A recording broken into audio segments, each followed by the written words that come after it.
Okay, so thank you very much again for having me and for inviting me. I'm really honored to be here to share with you all and study together.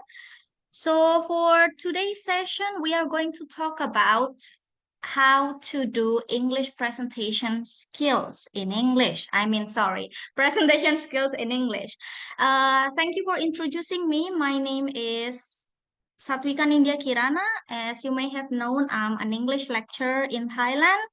And you may not know, but my mother was a migrant worker for 12 years in Singapore before she retired in 2019. So I'm really thrilled to be here with you all. And let's start. For this session, there will be a little practice which hopefully can help. And as you can see, there are 45 slides there. So I hope it will be an interesting session instead of a boring one. Now let's start with this. So the question is,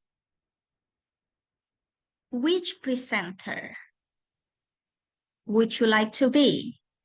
I know that all of you want to be the female one, not because she is female, obviously, but because you want to present confidently, right? And that's what we are going to do today. We are going to learn how to present in English confidently. There are some topics that I'd like to share with you. The first one will talk about how to identify your target audience, moving on to how to handle nervousness, and the presentation structure followed by visuals, tones, and body language, and we'll end it with handling questions. So without further ado, let's start with target audience. So when you do presentations, the first thing you have to ask yourself is, who is listening to me? Why so? Because when you present, you have to make sure that the way you present is appropriate for your audience. Now, is your audience someone you respect or someone that you have close relation with? If it's someone respected, then it will be formal presentation. But if it's someone that you have close relation with, then it will be casual. What if it's something in the middle? Then it will be semi-formal. Now let's take a look at it one by one. For example, let's say you present to employers or supervisors or judges or any audience that you have high respect to, then it will be formal presentations, which means your presentations will be polite, clear, and structured. I'm very sorry. I think I need to move the cats in other rooms so it will not distract us. Please hang on.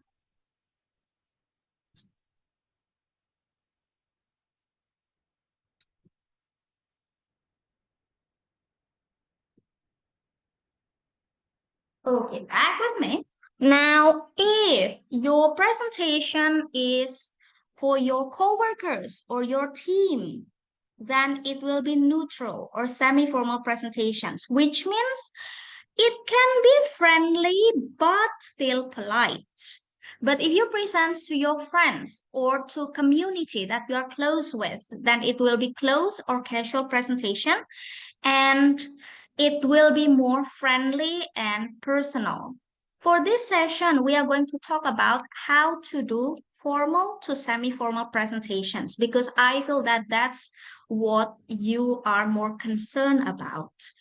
And now let's talk about how to handle the nervous feeling. Now, I got the survey that yoga have asked you about, not only yoga, I'm sorry, yoga and team asked you about what is your problem in presentations. Most of you mentioned that you are nervous in doing the presentations and you want to present without feeling nervous at all, right? But one thing that we have to understand, it's okay being nervous. Why? When you feel nervous, it means that you care about performing well. So it's very understandable if you feel nervous.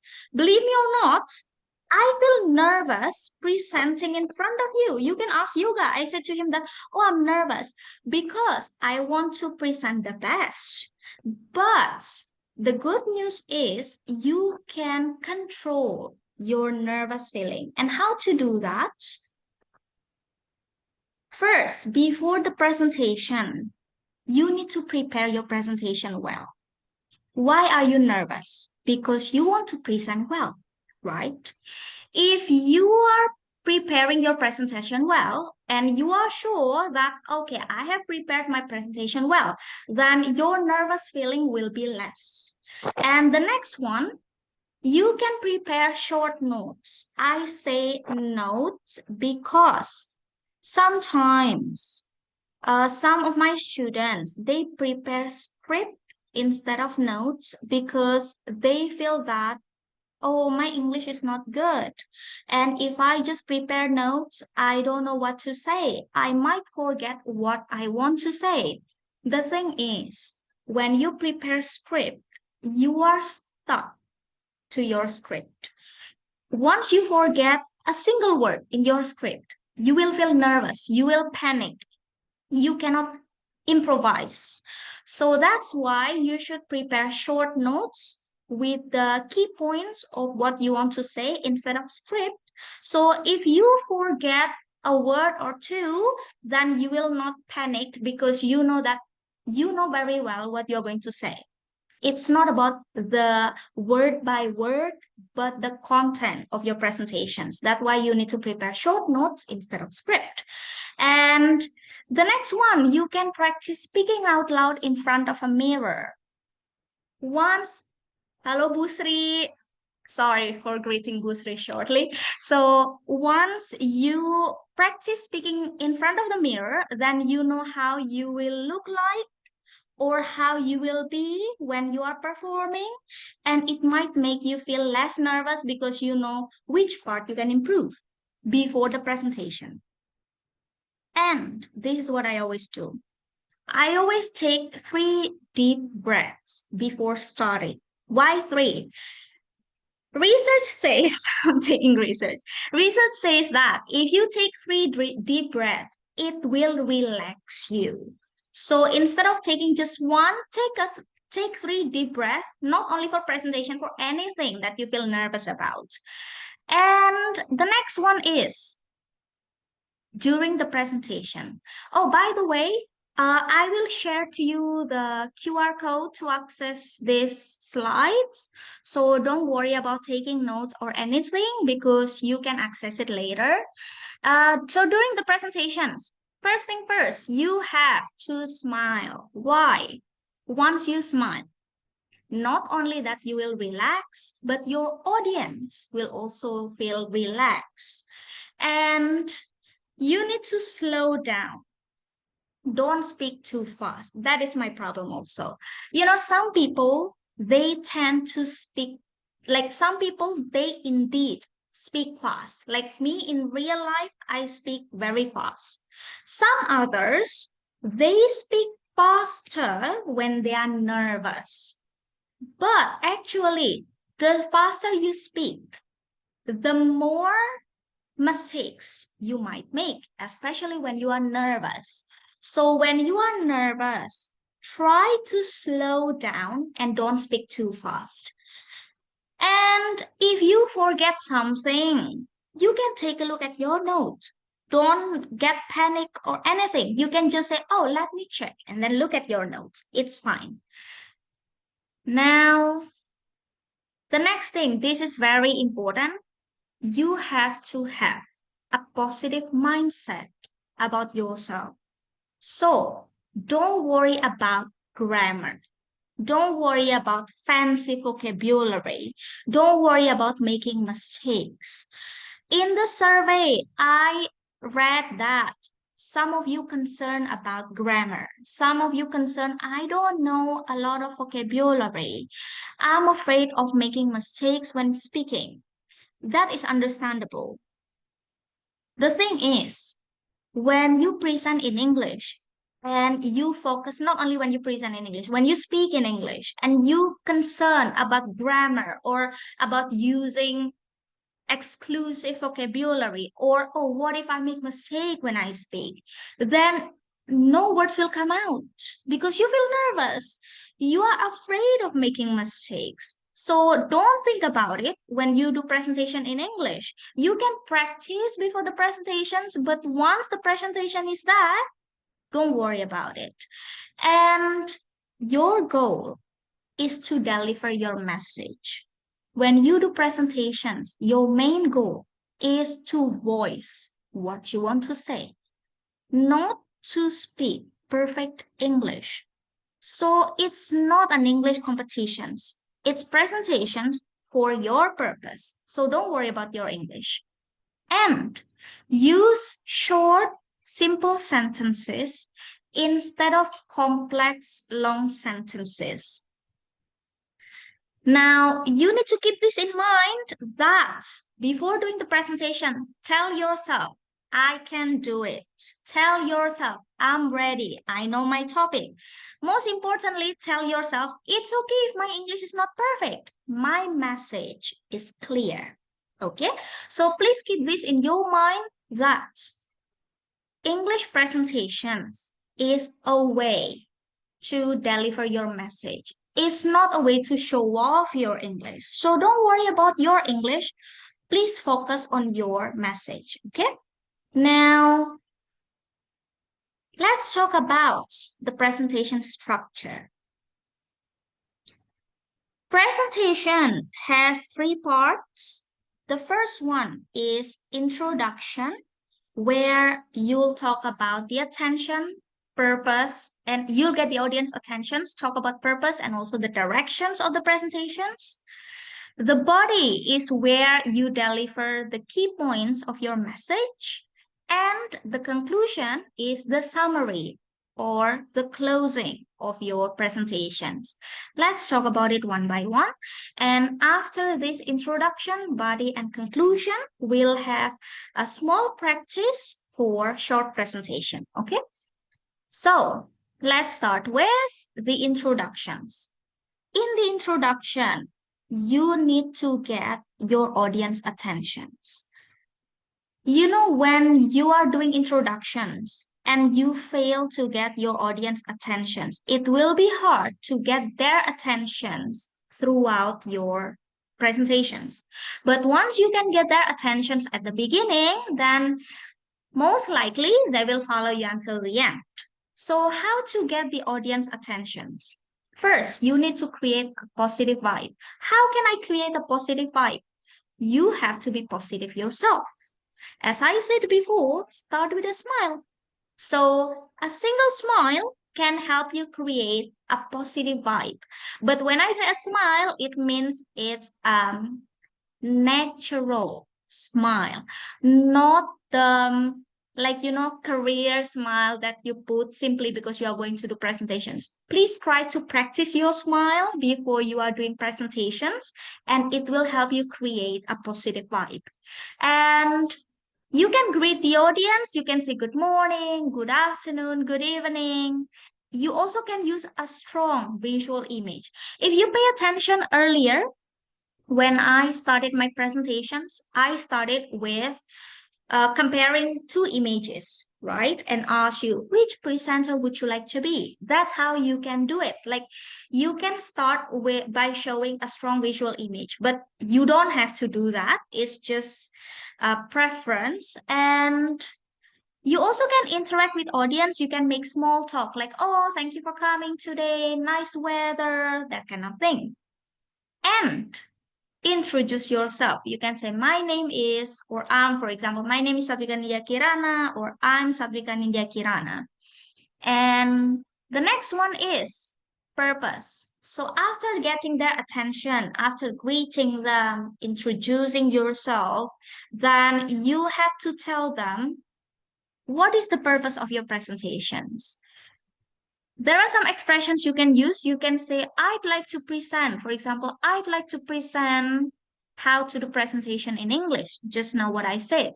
Or today I will talk about how to do English presentations. Or this presentation is about how to do English presentations or about English presentation skills, for example. And directions. This is important. In the introductions, you have to give outline. If you remember earlier, I gave you outline that there are 6 topics we are going to discuss. So you know where you are when I'm presenting because you already know that, oh, okay, there are 6 topics that we are going to discuss tonight. Same goes to here. You have to mention what is your presentation divided into. For example, this presentation is divided into 6 parts. First, for example, first is target audience. Second, how to handle nervousness. Next is, what is it? The structure of a presentations, something like that. And when to ask questions. You have to let the audience know when to ask questions. I suggest giving the question and answer sessions at the end so your presentation's flow won't be broken because once your flow is broken, it will be hard to get into the track and to get the audience attention again. So you can tell them there will be time at the end for questions. Now, this is for the introduction. The next one is delivering key messages. This is actually the most important part of your presentations. Why? Because this is like the core, the main point of your presentations. And when you deliver key messages, you have to introduce the key point before explaining. You can say, for example, my first topic is target audience, for example. Or let's start with target audience. The next topic is handling nervousness, and then start explaining about it. Or moving on to the next point, structure of presentations. And the last point is, this is when you mention the last point. Finally, let's talk about, same goes to this, you use finally when it's the last point. I'm sorry. So why you need to introduce the key point before explaining? If you don't introduce the key point before explaining, the audience might get confused what you are talking about. But if you already mention at the beginning what it is about, then they can follow your talk more easily. And there are some key expressions that you can use here. For example, when you want to give example, you can say, see, earlier I said, for example, that's when you want to give examples. Or for instance, or let me give you an example. You also can list informations if you need to. You can use first of all, or secondly, next, last but not least, finally, lastly, something like that. And when you want to make transition, you have to make it clear that you are moving to the next topic. So they know that it's a different topic already. You can say, that's all about, for example, that's all about target audience. Let's turn to handling nervousness. Or let's move on to structure of presentations. Sorry. So with these expressions, then your delivery of the key points will be smoother because you can give example, you list the informations, and it's also clear where the transition is. Now, Please pay attention that you need to speak clearly and slowly. Why I said so? Because sometimes some of my students, when they speak in English, when they present in English, they practice it already. And when they present, they speak so fast, thinking that if they speak fast, it means they speak well. That is not true. Speaking fast doesn't mean speaking well. So if you speak slowly, it doesn't mean that you don't speak well. Okay, so it's better to speak slowly rather than speaking fast, because when you speak too fast, your audience might not get what you said. Okay, they need time to process what you are talking about. And you can pause briefly before starting to the next point. So they know that, okay, we are going to move on to the next point. Also, as I said before, try to use short sentences instead of long, complex sentences. When you use short sentences, doesn't mean that your English is bad. No. When you use short sentences, it will be easier for your audience to understand what you are saying. So it's not about bad English skill at all. And now let's talk about conclusion. As I said before, at the end, in the conclusion, you need to give summary or closing of your presentations. But before closing, you have to give signal.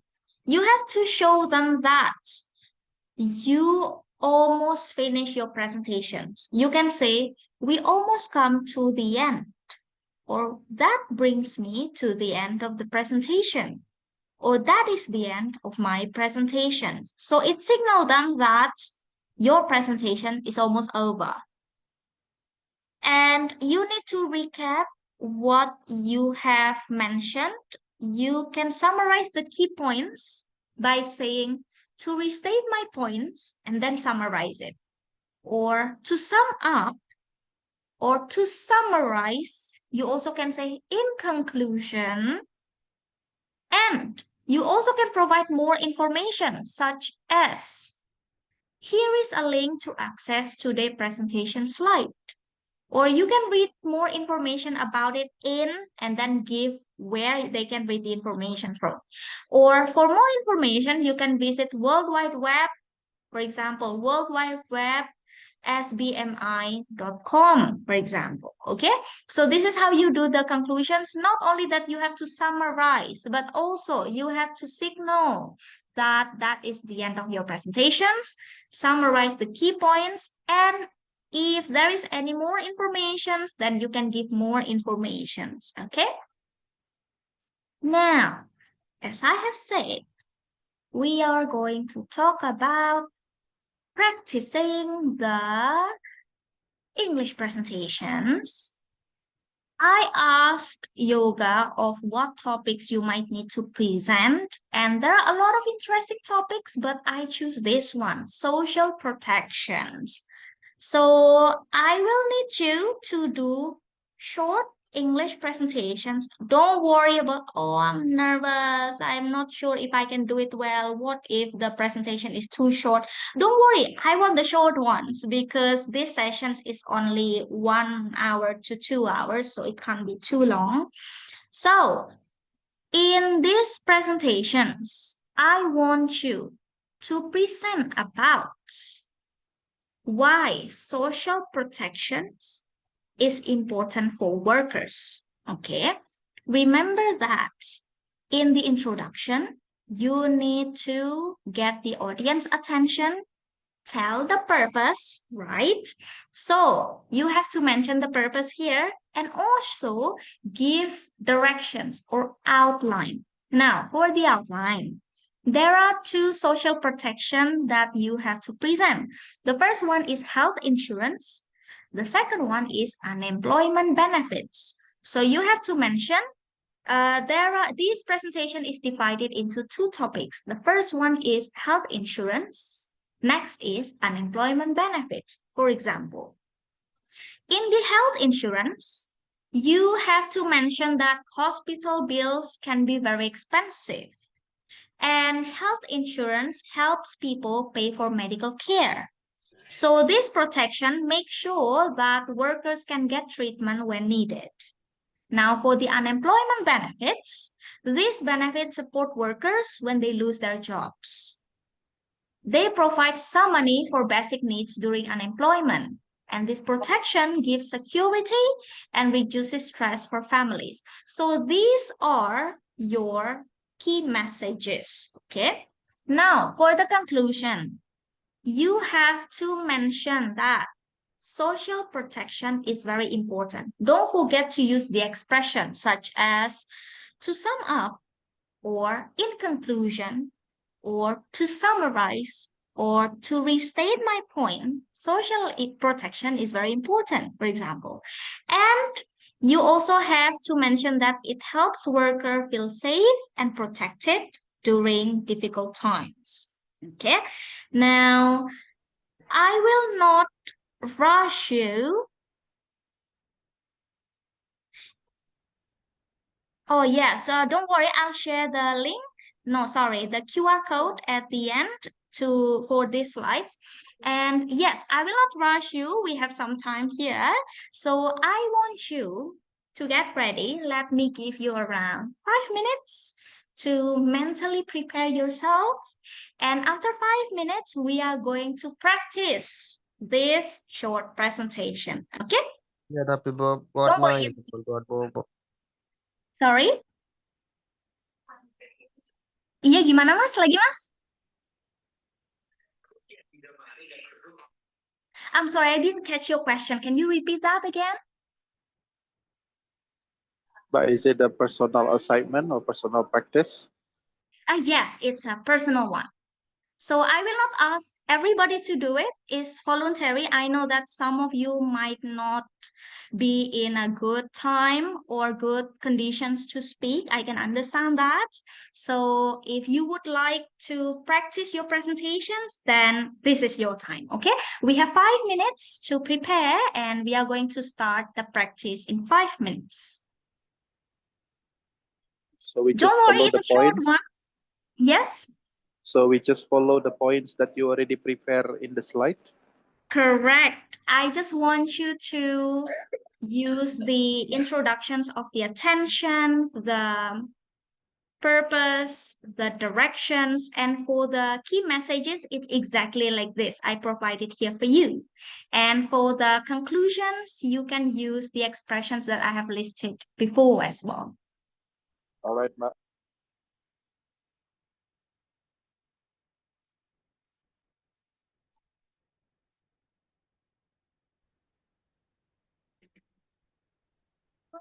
If possible, I will be the first. But Sorry? Again, please. if Who possible, will be the I first will one? be the first. Yes.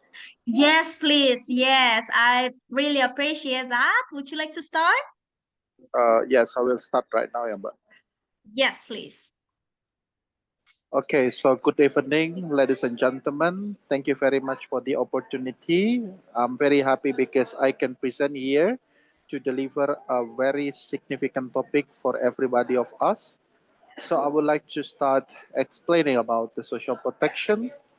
So the reasons why I believe that the idea of the social protection is a very crucial and important to the every people, especially for the migrant workers, because we believe that social protection is very important for making sure that we can achieve a standard of prosperity for every workers, because we know that we are working and we have spent our time, and we do believe that we can achieve a better prosperity at the future.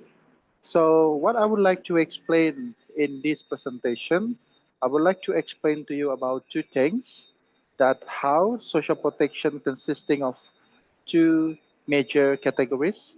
The first is about the health insurance, and the second is about unemployment benefits. So let's start with the health insurance. So we believe that the social protection in health insurance can be achieved by realizing several major uh, and important things. First of all, that every workers deserve to get hospital bills can be paid because they believe that they have spent their life and sometimes they sacrifice to the company and they sacrifice their health. And the health insurance will help people to pay the medical care and making sure that workers can get treatment when needed. So they can get this as the major protections so they can survive. They can still maintain the good performance and they can keep their physical strength so they can continue working above targets. The second is about the unemployment benefits. So this benefit supports the worker when they lose their job because we know sometimes the situation is unpredictable. So it is very important for everybody of workers to have assurance when they are unemployed by the company. So the company will provide some money for basic needs during unemployment. This protection gives security and reduce stress for families because when we are unemployed, it will bring uncertain and insecure conditions, and of course, it will impact to the mental health conditions of the workers in the future. So, what is the conclusion of this presentation? First of all, that we believe social protection is very important, and two major protection that we need to be covered by the corporate or company is about the health insurance and unemployment benefits. And the last one, it helps worker to feel safe and protected during difficult times. I think this is the end of my speech. I hope that we can raise the awareness about the social protection, and I hope that we can spread the awareness of social protection to the all workers and also to the all company. Thank you very much for this opportunity. Good afternoon, everyone. That is All right, now. really good. That's really good. You set the bar so high. I think other participants must be like, oh, he set the bar so high. Now I'm not sure if I should present.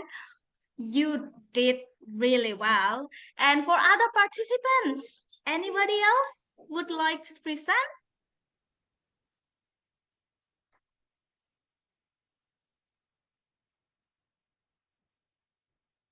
Let's see if someone would want to practice presenting.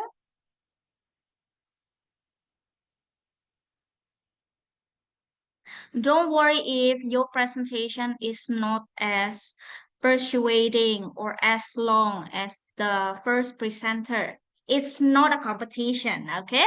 So I believe that this is a chance for us to practice our English presentations. How about Kak Yulia? Would you like to practice? Is it possible for you to speak? Oh yeah.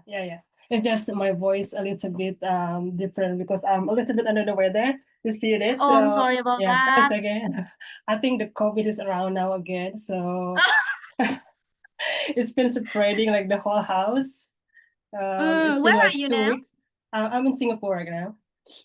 Oh, So I'm I working in thought Singapore. uh, the government is like, no, it's not COVID, it's just flu. Um, they don't test and they don't record anymore now. It just sometimes we just Yeah, test they ourselves to make sure we don't go they out change it to to yeah. flu now.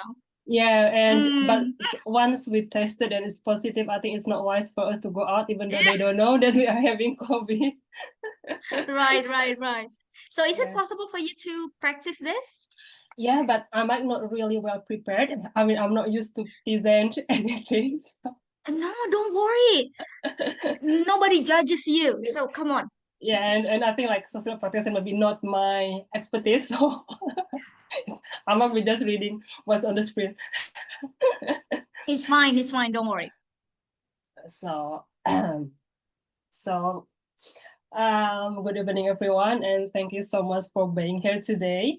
I'm Yulia, and currently working in Singapore. And for today presentation, I would like to present to you about social protection. The purpose of this is a crucial thing for everybody because social protection is the safeguard people from the vulnerability, poverty, and social exclusion throughout their life. And we have two major topics today. The first is health insurance, and second one is unemployment benefit. And what the two major points today, because the first, health insurance is one of very important things for everybody. And as we know that hospital bills can be very expensive and unpredictable. We never know when we are going to the hospital and need such a lot of money to pay for the bills. And so, and as we know now, Indonesian, I think especially for the people care about the importance of health insurance, including the people in my village as well, even for my parents. So it takes time for us to explain to them how important is it health insurance for everybody. We just never know when are we going to get sick and need, you know, major operation maybe in hospital. So yeah, and also the protection to make sure that workers can get treatment when needed. So yeah, me as a domestic worker also hoping that workers will be included of these programs. And then the second point is unemployment benefit, which is also very crucial. We just never know when we're going to lose our job. You know, especially in Indonesia, it's not easy to find job, I heard.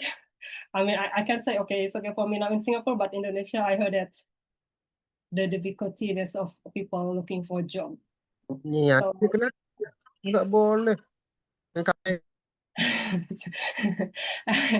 so yeah, and for this point, why unemployment benefit is very important, because this will support workers when they lose their jobs, and they will be able to provide some money for basic needs during unemployment, and also to protect security and reduce the stress for the families. As we know that maybe some of us have the family back home, and of course every month they are waiting for us to send money to all the logistic and everything, school and all the fees.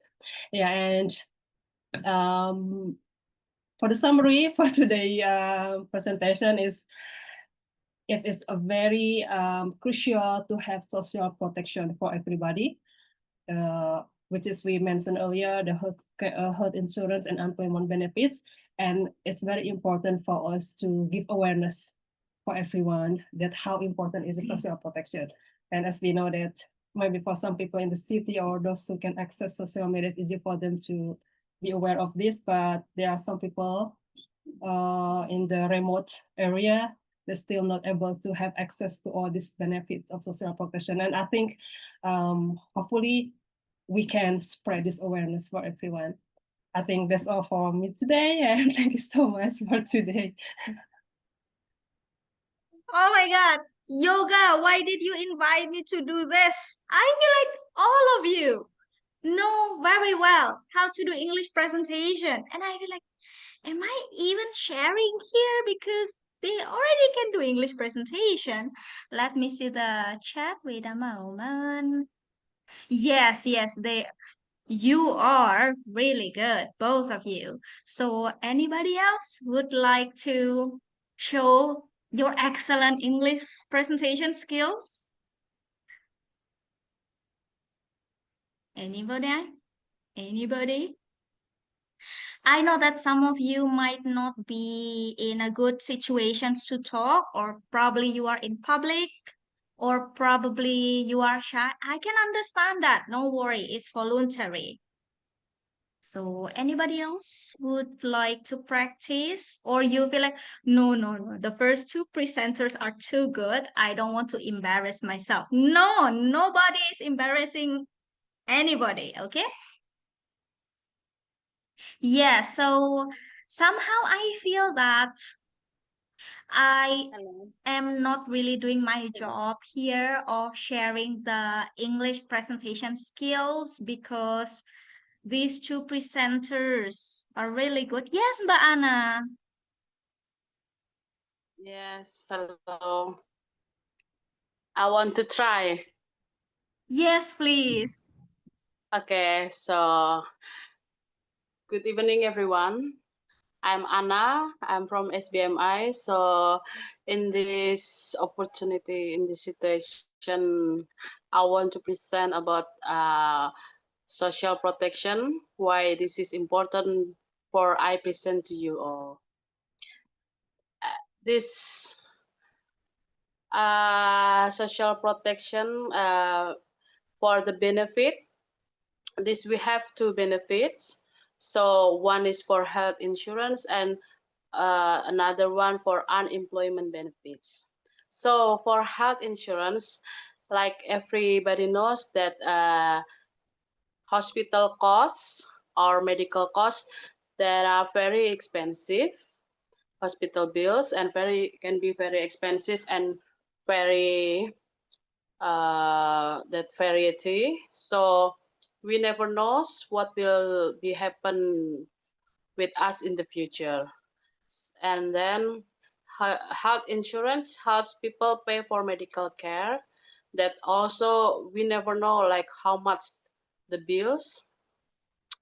And this protection makes sure that workers can get treatment when needed. And that's all. And maybe etc. And for unemployment benefits, these benefits support workers when they lose their jobs. They provide some money for basic needs during unemployment. And this protection gives security and reduces stress for families because families they have high expectation when these workers they will bring the money every month. So when they have unemployment they have stress reduces. So with this social protection, we know this better for provide us to make comfortable for the families member. So the conclusions, social protection is very important and it helps workers feel safe and protected during difficult times. Thank you and have a nice day. Thank you. I'm If you sorry. notice, I keep smiling from ears to ears during everybody's presentations because really, you exceed my expectations. I know that you all are going to do well, but this is beyond good. You know, I teach at universities here in Thailand. I say universities because I teach at two universities. And my students cannot perform as good as you are. Like I'm teaching you just less than an hour and you can perform really well. So, yoga, thank you for having me here. Anybody else would like to practice? If not, maybe we can move on to the next part. Okay, let's move on. Really, I am really happy with your performances. I keep smiling and I'm not exaggerating. I am really happy. Now, let's talk about visuals. Okay, so when you do presentations, visuals are also important. The thing is how to create impactful visuals. You know, have you heard that a picture is worth 1,000 words? So when you do presentations, your slides, you might have images that instead of words because it will help you deliver the message more. Now, how to do that? Let's take a look here.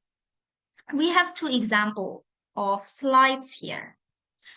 If you notice, the bad example has a lot of words, while the good example has little words. No, why I say little? Few words, my English. So when you do visuals for the presentations, keep in mind that less is more. What I mean is, you don't have to put a lot of words. No, not you don't have to. You must not put a lot of words in your slides to make your visuals more impactful. So let's talk about how to put less words. When you do presentations, this is the example of good slides here. First, you can use 1 to 2 slides for one subtopic or subheading. For example, earlier when I mentioned about introduction, I use one slide for introduction, right? And then when I mention about body, I use one slide for the body. So that's how you can do. Instead of using one slide for all introduction, body, conclusion, try to use 1 to 2 slides for each subtopic. And list the points. When you put bullet points, it's going to be easier for the audience to follow where your talk is. And then don't write the entire script on the slides. This is the problem that I often notice from my students. They write what they are going to say in the slides. Like every single word, they write it down, which is not correct. If you put the entire scripts on your slides, your visuals gonna take the attentions out from you instead of helping you. So the purpose of the visuals is to support your presentations. You are still the main focus of the presentations. So if your slides contain all your talk, then they will not listen to you, but they will read the slides, which is not good. That's why you shouldn't write the entire script on the slides.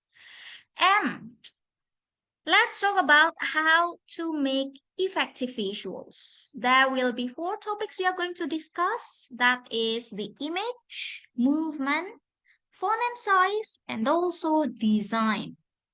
Let's start with image. As I said, a picture is worth 1,000 words, right? I say a picture. So you shouldn't put too many images on one slide. Why?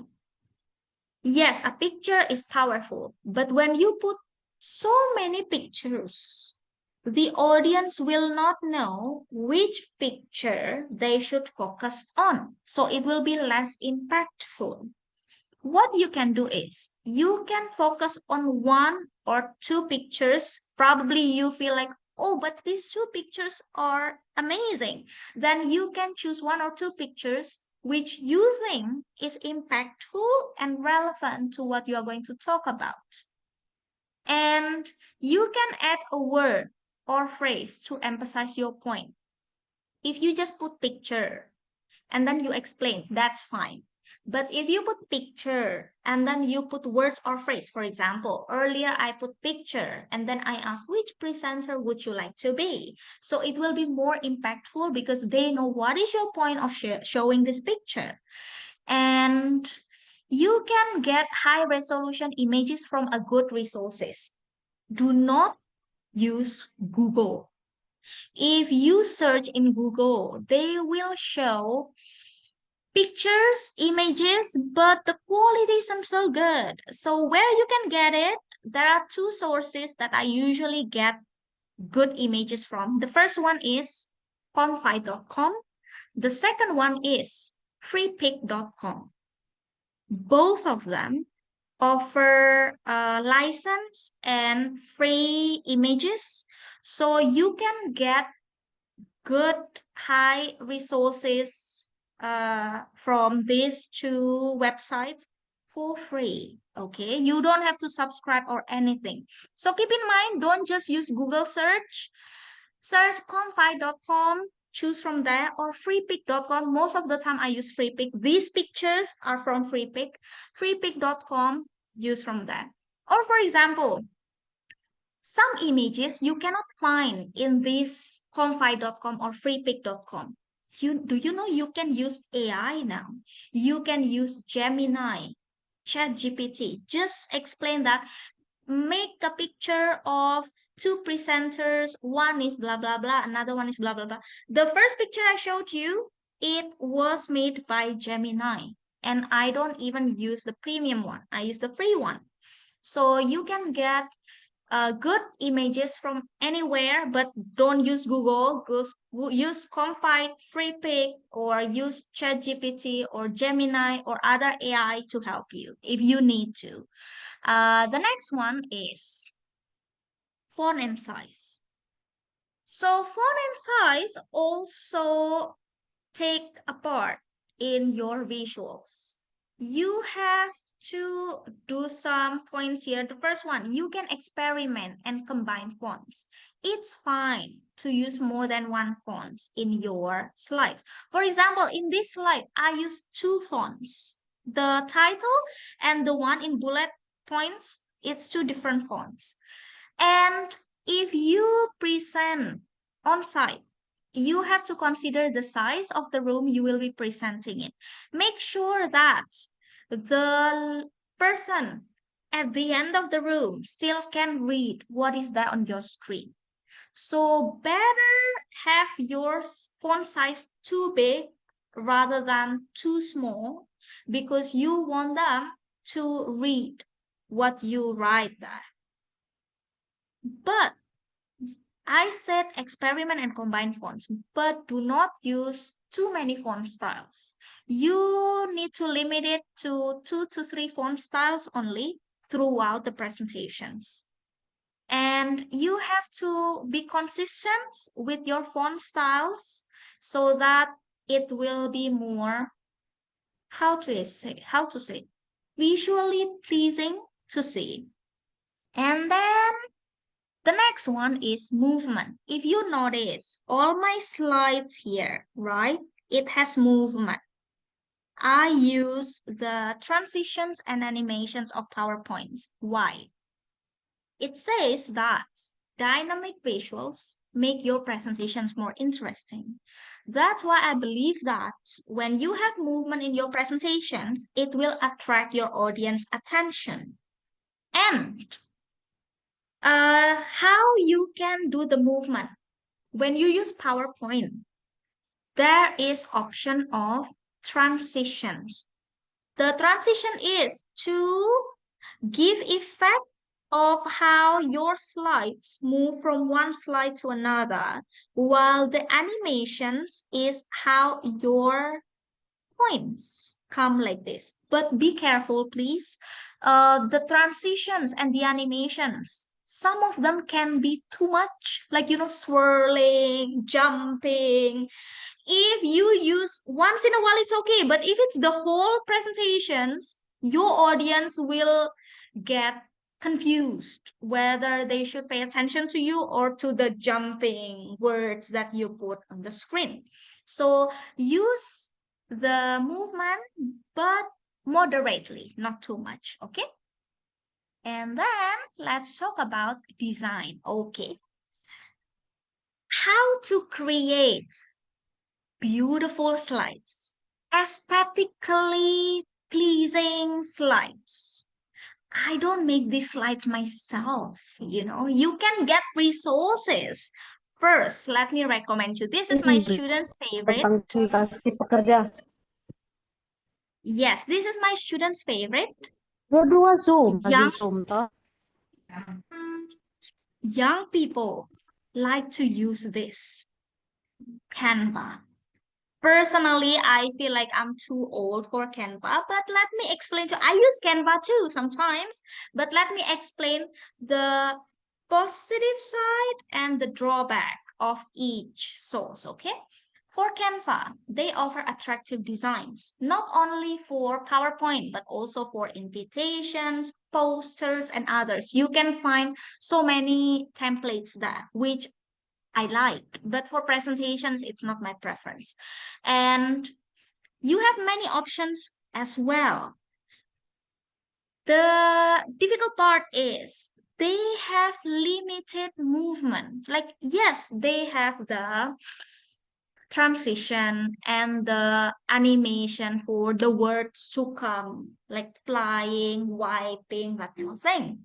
But you cannot really adjust them to come up one by one as you talk. For example, here, when I explain about attractive design, it will come one. And then another thing when I talk. But in Canva, they will come all at once. So you have to use pointer to explain where you are talking right now. And it's quite time consuming. I'm not saying that you shouldn't use it. You can use it, really. I really recommend this. My students love using Canva. It's just when you really don't have time to prepare for your slides, I don't think Canva is a good option, because you have to, like, be very careful, click on the box, type one by one, and it takes time, except when you are an expert on Canva. The next one, this is my favorite. It's Slides Go. Free. You can subscribe, but I don't. And I still can get beautiful slides here. So in Slides Go, it's also offer attractive designs. These slides I'm using right now is from Slides Go, by the way. And it also has many options, just like Canva. The good thing is when you download from Slides Go, they offer 3 options, whether you want to download it. Whether you want to download it in Canva, in Google Slides, or as a PowerPoint. Download it as a PowerPoint, and then you can apply the transition and animation options in the PowerPoint. So it can be full movement. And you also have description slides available. So when you download a template from Slides Go, they will give you descriptions of what is included in the slides. They also will give you a lot of images and alternative images that you can use. They also will give you information where you can get the image from. Mostly it's from FreePic. And the negative side of Slides Go is sometimes the file is too heavy. So if your computer or your laptop or your device is already full, it's kind of hard to process. But most of the time, I don't have any problem with it. It's not that my computer is not full. I mean, it's heavier than Canva, but it's still fine. I mean, and then because it's heavy, every time you work on your slides, you have to keep saving your change, because if something goes wrong and you haven't changed it, then you have to start again. So these are the 2 sources that you can use, and I fully recommend. Up to you whether you want to use Canva or Slides Go. Okay? And the next one, let's talk about tone and body language. You have to keep in mind to speak clearly and not too fast. During this session, I already say it 3 times. Speak slowly. Don't speak too fast. Why so? Because it's important. And use baritone and stress the important words. If you notice, when I speak, I varied my tone. And I also stress on the words that I want you to pay attention to. So that's what you have to do. And then the next thing is you need to make good eye contact. Or if you are doing it online, like me, for example, you can look at the audience. No, sorry. If you do it on site, you have to look at the audience. If you do it online, then you have to look at the camera. Now, how to make good eye contact? When you want to make good eye contact, you have to screen. I'm talking about on-site, okay? When it's online, you have to look at the camera, so it's one side only. But if it's on-site, you have to screen your audience from the right to the left. slowly. Don't go too fast. If you go too fast, you will look like this, which is very strange. So you have to move slowly from the right, go a little bit, move a little bit, move a little bit until the left. That's screening. And sometimes you can put your eyes into one person for a short time, not too long. If it's too long, then it's staring, not good eye contact. Okay, you can look at them, for example, 2, 3 seconds, and then move to the other person, 2 to 3 seconds, move to the next person, 2 to 3 seconds. So it's not that you are making empty stare. You look at people one by one, each 2 to 3 seconds. Okay, this is when you are presenting. But when you are discussing or someone asks questions or give comments, then you have to take a look at the speaker, make eye contact with the speaker. Okay, and use small calm hands movements when you talk. If you notice, I move my hand, but not too much. Why? When you move your hands too much, it takes the attention out from what you are saying. So hand movement is important to emphasize what you are saying. You can use like this when I say you. You can use like this to refer to the slide. You can count 1, 2, 3, so you know what to do with your hands. But not too much. Keep that in mind. Okay. Why I say use your hands? Because when you present in person, sometimes you have awkward hands. Awkward hands is when you don't know what to do with your hands. You are not sure where to place your hand. So it's better to use your hand with small movements to support your presentation. And then make sure you have good posture. When you stand, stand straight. When you sit, sit straight. Why? When your posture is good, when you are straight, it shows that you are confident. You may not realize it, but when you are nervous, you bend your posture like a shrimp. That's because you are nervous without realizing it. So make sure you stay straight to show your confidence, okay? Now, this is the last topic, and there will be another practice at the end of this. You may have learned how to do English presentations countless times, but have you ever learned how to handle questions? Maybe not. And this is the important part. Sometimes when we do presentations, we prepare ourselves for the presentations. We practice, we prepare the presentations well. We practice speaking in front of the mirror several times, maybe for a week or so, for example. You are very well prepared with your presentations, but you will never know what questions you are going to get, right? So getting questions usually is something that some presenters are scared about because they are afraid they cannot answer. They are afraid they will be nervous when answering. They are afraid that it might embarrass them. But actually, it's easy it's easy handling questions, especially the difficult ones. I'm going to give you the tips. But let's talk about how you can invite your audience to ask. You can invite by saying, are there any questions? Or does anyone have any questions? Or I'd be happy to take your questions. You also can say, please feel free to ask questions, for example.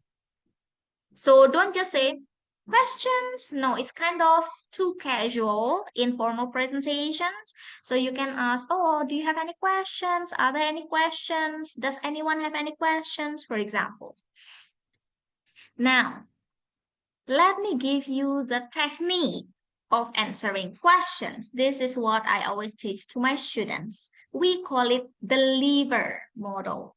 stands for listen, echo, value, empathize, and respond. What I put in bold here is listen and respond. That's what we always do when we get when we get questions. We listen to the questions and then we respond, right? If you want to be more professional in handling the questions, you can put echo, value, and empathize. Let's talk about it later. Now let's talk about how to listen well. Listening sounds easy, but it might not be as easy as it sounds. So when you listen, make sure you listen well, and you have to make good eye contact with the person that asked you the question. When you present in person, do not cross your arms. So if someone asks you questions, make sure you don't cross your arms like this, because it says that when you cross your arms, it means you don't accept any feedback psychologically. So don't cross your arms. Don't cover your mouth. Okay, let me show you. Don't do like this. It sounds like you are thinking about the questions. It sounds like you are not happy about the questions. So don't do like this when you get a question. And when someone asks you, or when someone gives their opinion, you can nod to show that you understand, okay? But do it naturally, not too much like this. So this is how you can listen. Now, let's talk about echo, value, and empathize. The first one, echo. After listening to the questions, you can repeat the questions to check your understanding. For example, someone asks you a question. So what is the benefit of social value? No, sorry. What is the importance of social benefits? My English, sorry. Then you can repeat. So you are asking, what is the importance of social benefits? Is that correct? For example. Or what is the importance of social benefits? Have I understood you correctly? For example, remember that you don't have to repeat the questions exactly word by word. What I mean by repeat is repeat according to your understanding. Because the purpose of you echoing is to check whether or not you understand the questions correctly. Okay? The next one is value. This is what I always do every time I get questions, not only in presentations, but also when I teach, because when you value the questions, the questioner feel that, oh, okay, I asked good question. The way of doing this is very simple. You can say, that's a good question, or that's a good point, or I'm pleased you asked me that. Okay, so this is very easy. And remember that for echo, you are doing it to check your understanding. For value, you are doing it to appreciate the questioner. So remember the purpose. The next one is empathize. It doesn't have to be done. This empathize part, you do it only when the questioner is in different, how to explain? They kind of disagree with what you said, or they kind of criticize what you said, or they kind of debate what you said. So you use empathize. If your questioner seems okay with what you said and they just want to ask, then you don't have to put this empathize, okay? You put empathize to see from the questioner's point of view. If they are in opposite side, if they disagree with what you said, you can say, I can understand your point of view, or I understand what you mean, okay? Now, let's talk about, because we talk about empathize, Let's talk about how to soften disagreement in questions. You know, when you do presentation, sometimes your audience might disagree with what you said.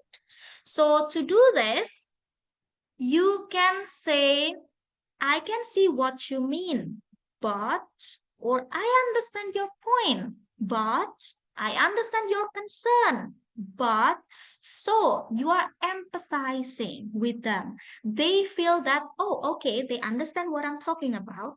And then you put your opinion. You can say, in my opinion, so for example, you can combine them. You can say, I can see what you mean, but in my opinion, and then give your opinion. Or personally, I think, so I understand your point, but personally, I think, or I understand your concern, but in my view, okay, so make sure when you empathize, if someone disagree with you, empathize with them first and then put, but you can use this with your partner as well when you fight with them. Oh, honey, I understand your point, but in my opinion, okay, so this is a technique to soften disagreement. Now, after listening, echo, value, empathize if needed, then you will respond, right? After you respond, make sure you check if your response is what the audience want or not. You can say, does it answer your question? Or have I answered your question? Okay, so you make sure that the audience get what they want to hear. And then the next one, oh, we have Mbak Yulia as Canva user. Yes, I'm not so good in Canva for presentations, honestly. I think I'm too old-minded, maybe. And then the next one, this one, handling questions that you can't answer. It's possible that you do presentations and someone give you a question, but you don't know the answer. So what to do? Don't be nervous. Let me give you the technique. First, try to think first, but not too long. You have to think very quickly for 3 to 5 seconds. And if you cannot think of any answer at that moment, be honest.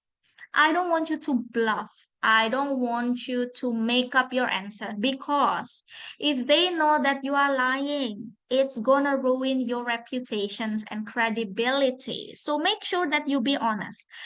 But you have to promise them that you will answer the questions. Now, the question is how to be honest without looking bad. You don't want like, oh, if I'm being honest that I don't know the answer, they will think that I'm stupid. No. If you say like this professionally, first you can say, I'm afraid I can't answer it at the moment. Or you can say, can I get back to you later? Or can I have your contact information to answer the question later? You can combine them also. You can say, I'm afraid I can't answer it at the moment. Can I get back to you later? Or I'm afraid I can answer it at the moment. Can I have your contact information to answer the question later? So you are being honest that you cannot answer it at that time, but you also do your job in answering the questions. Okay? So this is how you can handle difficult questions that you can't answer. Now let's practice. Remember our previous presentations about social benefits, that we have health insurance and social protections. We have health insurance and unemployment benefits. My question is, anybody would like to answer? I need you to practice using listen, echo, value. Remember, echo, you have to repeat the questions and ask Is that correct? Something like that. Value is when you say, good point, good questions. I'm glad you asked me that. I'm pleased you asked me that. Empathize is when the questioner is on the opposite side of you. You can say, I can understand your point, but use this only if that person is on the opposite side, okay? And when you finish answering, you have to make sure that it answered the questions. You can say, have I answered your questions? Something like that, okay? So who would like to answer my questions? Any volunteer?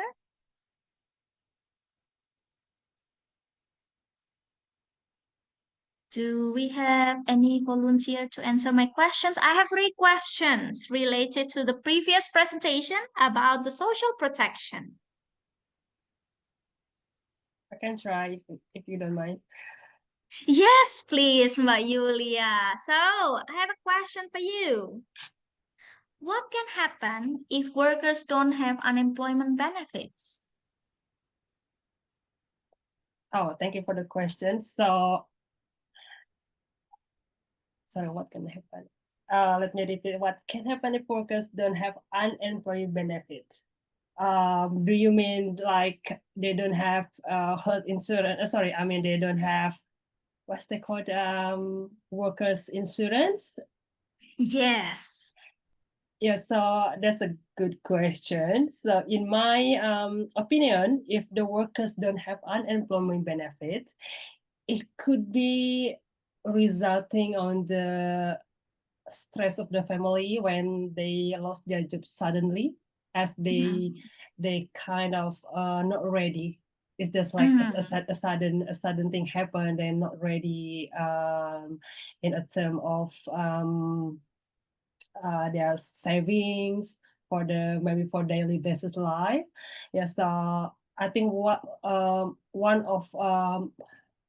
that can possibly happen when they don't have employment benefit is they creating stress in the family because they might not ready for that when they lost their job.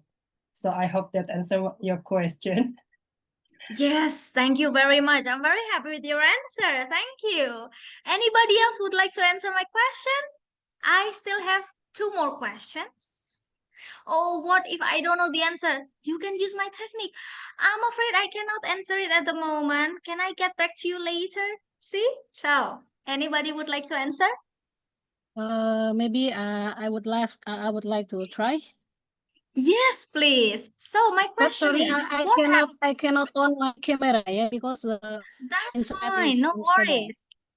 Thank you so Uh, much for answering my questions in advance. Thank you in advance. So my question is, what happens if workers don't have health insurance? oh, this is number second. Number second or number first? The second one, please. What Oh, the happens if second one. workers don't have health insurance? It's a bit nervous. Don't worry, don't be nervous, don't be nervous. Wait.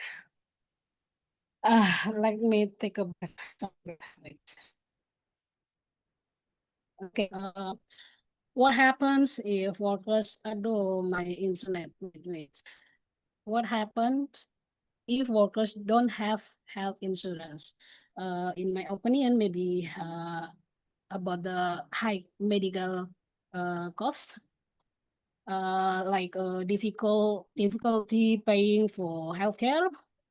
Worker maybe struggle to afford necessary medical treatments, leading to financial strain or medical debt. Individuals may accumulate significant debt due to high healthcare expenses if they have to pay out of pocket, or limited access to healthcare, like delay or avoidance of treatments or lack of preventive care. And number 3 is health and well-being, like poorer health outcomes, increased stress and anxiety. And the number 4 is financial instability, like bankruptcy or reduced saving. like healthcare expensive can deplete savings, impacting long-term financial security. Yeah. So thank you so Yeah. much for answering my questions. Okay, thank you so much, Mbak Annie. Your answer is really good. I really My appreciate pleasure. it. Thank you so It much. would be great if you can end it with, does it answer your questions? Or I hope it answer your questions, something like that. Okay, but thank you so much for your answer. I really appreciate it. Now I have one more Thank questions. you. Anybody would like to answer? Last question. Let's see the questions. Okay. The last question is, in your opinion, which protection is more urgent for workers today? Is it health insurance or unemployment benefits? Let me think of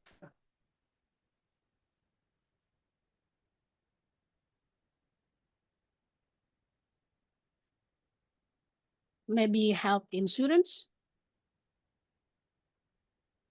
Why do you think But so, Mayaina? I think health insurance and unemployment benefit is two is very important, yeah, because for health insurance. Why health insurance? Because immediate health needs, as health insurance is critical for addressing immediate health needs, providing access to medical care and preventing high medical costs, and preventive care like regular checkup and preventive care service help maintain overall health and prevent serious illness, and financial protection like health insurance protect workers from potentially devastating medical expenses, which can lead to bankruptcy and long-term financial strain. And what about the unemployment benefits? Is like income security. Why income security is unemployment benefits provide temporary income support to workers who lost their jobs, helping them meet basic needs while searching for new employment, and economic stability. These benefits help stabilize the economy during downturns by the maintaining consumer spending and reducing the risk of poverty, and the job search support. Unemployment benefits allow workers to focus on finding suitable employment without the immediate pursuit of financial hardship. And the last one is apa? Is the conclusion is interdependence, individual needs, and ideal scenario. Maybe. Okay, don't forget to end it with, does it answer your question? Okay, so Yeah, thank you does so it much. answer your question? Yes, thank you. So thank you so much, Mbak Eni. We have Mbak Ana here who thinks that unemployment benefit is more urgent for workers today. May I heard from you, Mbak Ana? Yes, because nowadays we don't know what will happen in the future. Because right now we have like situation and condition not suitable for can keep the work, can keep the job, and for politics and stability, like we never knows what will happen, and can be unemployment will happen, the quota like the quantity like getting rise up. Right, That right, is right. in my opinion. Okay, thank you so much. So yes, both answers I agree. I really thank Mbak Yulia, Mbak Eni, Mbak Anna, and I think others also can offer me great questions. No, sorry, great answers. So remember that when you answer questions, listen, repeat the questions, value the questions. Good questions. That is a good point. I'm happy you asked me that. And then empathize if they disagree with you. Also, check after answering. You can say, does it answer your questions? Have I answered your questions? Or I hope it answered your questions, just like Mbak Yulia said. Okay? So that is what I can share with you. The last one is thanking the audience. Easy. Thank you. Thank you for listening. Thank you for your time. Thank you for your attentions. And thank you for staying with me, for contributing and participating, practicing as well. Do you have any questions? Thank you so much, Mbak. Now, I would like to open the floor for questions. So, if you have any questions or anything to clarify, please go ahead and throw your questions at her. Yeah.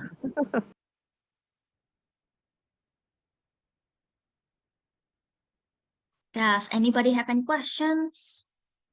Maybe it's not a question, but Yes. I have a habit of speaking fast. Mm-hmm. Like Me even too. even in Bahasa Indonesia, if I tell my Mm, first story, I'll mm, be like, like mm. there's no question mark or there's no explanation or whatever. It's just like, so like, is there any tips to make sure we keep steady speaking moderately, not like too fast? And sometimes even my Okay. friend asked me to stop first, like, yeah, I don't know what you're talking about because you are too fast. And even in the stage, like when I started, it's like, okay, it's slow, but it's getting faster and faster and faster. It end up like I want to get down quickly from the stage. So, Yeah. is there any, maybe you have tips to keeping us on the steady Steady pace? track. Yeah. Okay. Thank you. So thank you for your questions. I totally can relate to that. How to keep steady pace and not to speak too fast when presenting. We share the same way of talking, I think. If you notice, when I present, sometimes I speak too fast and then I realize and then I start slowing down. I realize how to keep steady pace is to be mindful of what you are doing, which is hard to do. Sometimes I don't realize that as well. Because once I start speaking and I enjoy saying what I'm saying, then I would speak too fast. But the thing is, we present not only to enjoy what we are saying, but to share this saying to the audience. So we have to say it slowly, right? That's when it hits me and it makes me realize I speak too fast. I should slow down. Until now, I'm still practicing that. I'm still practicing being mindful when speaking, so I don't speak too fast. So I think that's the only tips I can offer you, that is to be mindful and to catch a breath. Sometimes when I talk too fast, my husband would tell me, I think you forget to breathe, right? Because we speak so fast. So make sure you breathe properly. And when you take a breath, you will realize that, oh, I speak too fast, my throat dries. Or I speak too fast, I forget to breathe. So I think we should be mindful when speaking to keep steady pace, which I'm still learning about it also. Thank you for asking. Does it answer your question? Yes, thank you so much. I will try my Thank you best so to much. practice Yeah, as well. I'm still trying my best in doing that also. Does anybody else have any question? Yes, Mbak Widya. Hello, everyone. Let's Good evening. I'm good sorry I can evening. turn on my camera. That's fine. Okay. My question is the first. What do you think about people taking stuff from Ahmad Shahroni's house? Sorry, Oh, no. No, it's a joke answer. Yeah, my question is how to gain our self-confidence mm. uh to deliver a presentation, because it will be my homework for Tuesday, I guess. Thank you. Mm. Okay, thank you very much for your questions. So I got two questions from you. One is a joking questions. What do I Yeah, think about this you don't have to penjarahan? answer the first one. And the second one is how to have a mindset to be confident when presenting. Right? Yeah, Thank you for yeah, your questions. Both are good questions, actually. Maybe I can answer the first one. Okay, so let me answer the second one. I have been yeah, discussing the first questions a lot with my mom today. So I feel like, oh, I got this question again. I feel deja vu. So for the second questions, how to be confident. You know, when you do presentation, you are delivering a message, which means you should know that message very well before presenting it, right? This is what my advisor always tell me when I was a student. Every time I'm going to do presentations, she said that nobody knows better than you do when you are presenting. Why? You prepare that presentations. You learn to prepare that presentations. You study about the message, what you are going to present. So keep this in mind that nobody knows better than you about your presentation. You have prepared your presentation well. You have practiced several times. You have anticipated questions that might come up in your presentations.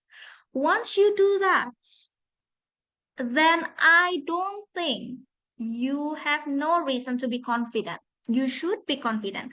You can be nervous, but you should be confident because you know very well what you are going to present. You know very well about your presentations. You prepare it very well.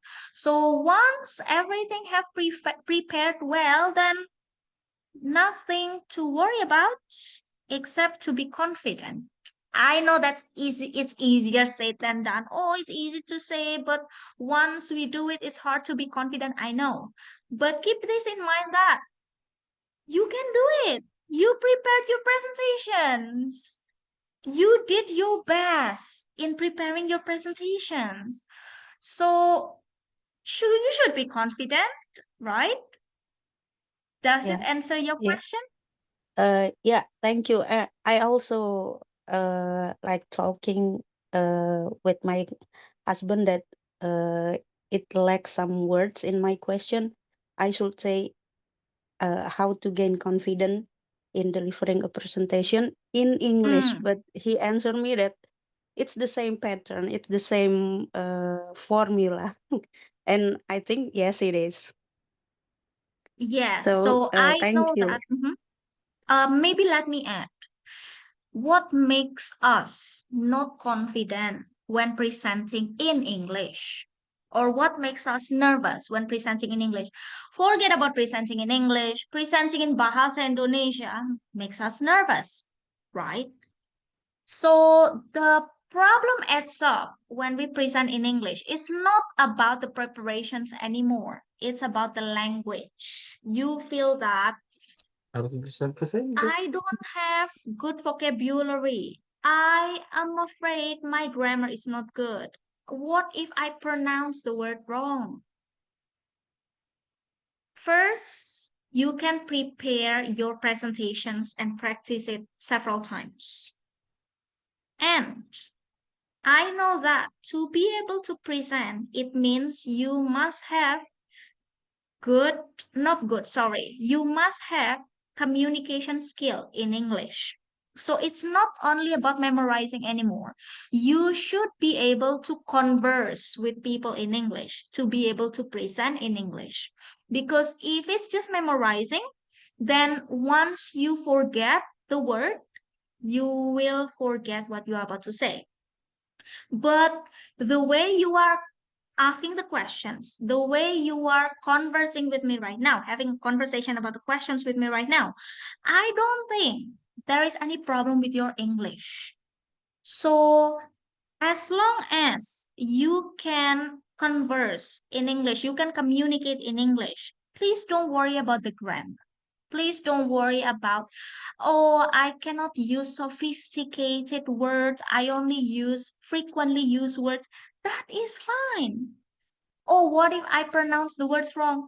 That is fine. You can practice before. You can, if you don't know how to pronounce the word, you can practice before. So you know how to pronounce the word. If in the end, when you present, you pronounce it wrong, it's fine. What's said is said. Don't think too much about it. Okay? Does it Yeah, satisfy you? yeah. Thank you very much, Yes. Mbak Satwika. You're It welcome. really. I think I have more confidence for my homework. Thank you. You should. Your English is good, so don't worry about it. Yeah, Okay? thank you. Thank Thank you. I'm reading comment, but Annie say that sometimes when I'm nervous, when I speak, I'm nervous, so I run out of words to say. That is very normal. Sometimes when I'm nervous, I don't know what to say. That is very human. So you know what I usually do about it? When I'm nervous, we are nervous because our heart beats faster when we are nervous. I put it another way around. Our heart beats faster when we are nervous. So, how to help you? As I said, take 3 deep breaths when you are nervous. It will make you less nervous, and once you are less nervous, words will come out to you. You will not have blank mind anymore. So what you have to control is your heartbeats when you are nervous, and try to take deep breaths every time you have this fast heartbeat when you are nervous. And then when practice, also what becomes more nervous is when thinking about the questions and answers. Yes, I agree. But I didn't mention it in the slides before, which I should. Before, when you prepare your presentations, not only that you have to practice it in front of the mirror, but you also have to anticipate questions. Think about what questions you might get.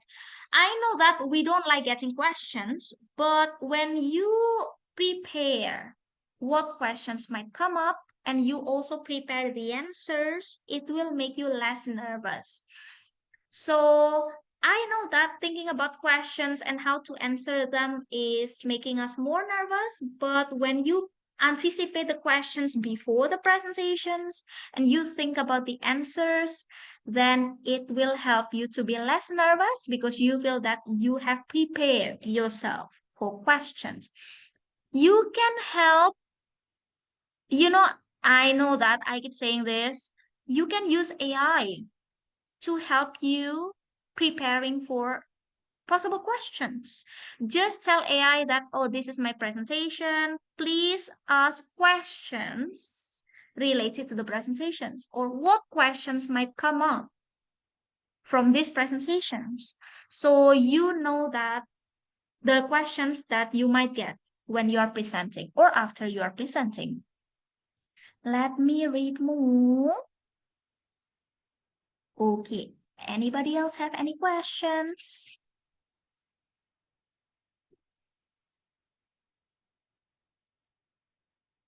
No?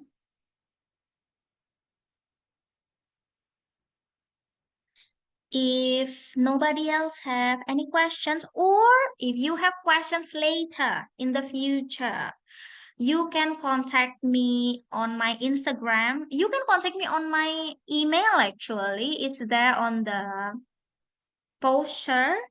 It's satwikanindya@gmail.com. Or if you think email is too formal, you can drop messages to me at Kirana Satwika. That's my Instagram. You can see my beautiful picture there. And to download the slides, you can scan this QR code.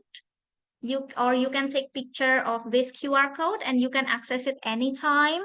I have prepared the slides in PDF, so it will be easy for you to access because there are 45 slides there with a lot of transition and animation. So if I share it as a PowerPoint, it will be heavy. That's why I make it as a PDF.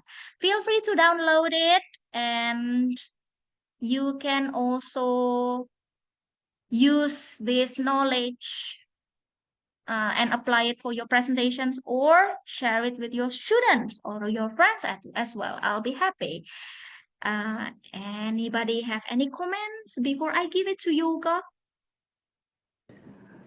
I do have a question, but it's not Yes, really related please. to the presentation itself. How do you think? I mean, can you probably give us tips on how to ask questions in a polite or appropriate manner? Okay, so it's more on Yeah, how to ask questions. exactly. Yeah. Is there any? Yes. Yeah. Is there a way to ask questions in a polite or an acceptable way? Okay, so let me go technical in this. Okay, there are two types of questions: direct questions and indirect questions. Yoga, thank you for asking.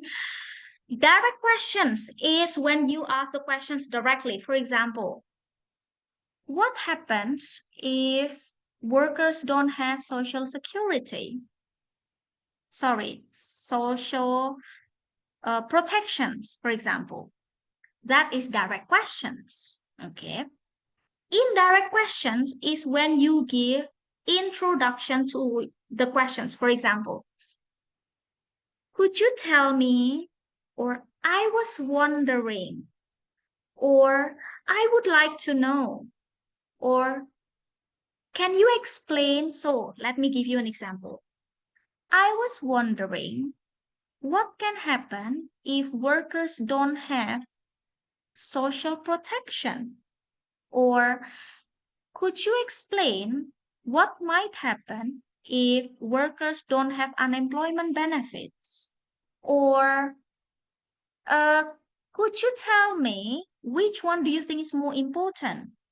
Health insurance or unemployment benefits? So when you use indirect questions, direct questions is fine, but indirect questions will soften your questions and makes it more polite. Okay, so does it answer your question, Yoga? It does. It does. Yeah. Thank you. Thank you for asking. Thank So I you. can share that tips to everyone. So make sure to use some Yeah. introductory phrase when you ask to make it more polite. Thank you. That's really helpful. Okay, so Thank that you. concludes your presentation, I suppose, right? Yeah. Thanks again, Yes. Basatwika. Thank you so much for your time and energy and for your passion in delivering the presentation. It was really insightful. I learned so much from it, especially the last part on how to handle questions. I think I'm really bad at handling questions, and your presentation, it, I really learned so much from it. Thank you so much. Thank Yeah. you. So everyone, if you still have any questions, I will just share Mawika's email address, yeah, and Instagram account as well, so you can reach out to her directly if you want. And Mawika, could you please share the material with me so I can just pass it on to the group later? Sure, sure. Yeah, I'll send it to your uh, email sure. Thank you so or much. WhatsApp. Which one do you prefer? WhatsApp would be better, and I can just upload it to our Google Drive so everyone can to access it. Sorry, which one would be better? What's up, please? Yeah, Okay, sure, sure, yeah, sure. yeah. And if you still have any questions, we are still going to put together another session next week, and we will have my friend over. And this friend of mine, he lectures at a university in my hometown, Tulung Agung, and he is an expert. So he has a lot of experience in journalism and communication, and he himself is a lecturer. Um, so this session today with Mbak it laid out the, the theoretical foundation of public speaking, right? Next week we're going to go into the practicality of public speaking, right? So we're going to do more practice next week. And if you have any questions about how to do um, negotiation and how to do oral presentation, I mean your public speaking, and all the other work that involves speaking in public, you can keep your questions and you can throw your questions at him next week. Yeah. Okay. So before leaving the room, I'll just invite all of you to.